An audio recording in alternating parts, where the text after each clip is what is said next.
గ్రామంలో భక్తాదులు ఇంకా ఎవరైనా భోజనం చేయలేని భక్తాదులు ఉంటే మన గ్రామంలో భక్తాదులే కాకుండా పరస్థల గ్రామం నుండి వచ్చినటువంటి భక్తాదులు కూడా మీరు కూడా ఇక్కడికి వచ్చి ఆ స్వామివారి యొక్క దర్శనం పొంది తప్పనిసరిగా భోజనం చేయాలని ప్రతి ఒక్కరిని వేడుకుంటున్నాము.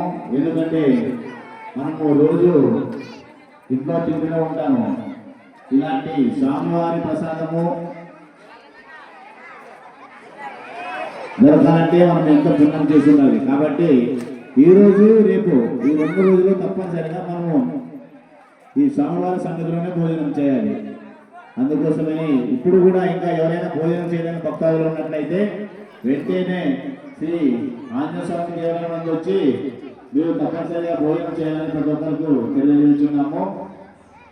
ఎందుకంటే మిమ్మల్ని దృష్టిలో పెట్టుకొని గ్రామ ప్రజలంతా కలిసి ప్రసాదం చాలా దండగానే తయారు చేయడం జరిగింది, వర్ణించడం జరిగింది. కాబట్టి మీరు ఎవరు కూడా తప్పకుండా ఇక్కడికే వచ్చి ఆ స్వామివారి యొక్క దర్శనం పొంది ప్రసాదం స్వీకరించడానికి ప్రతి ఒక్కరికి పేరు పేరున తెలియజేస్తున్నాము.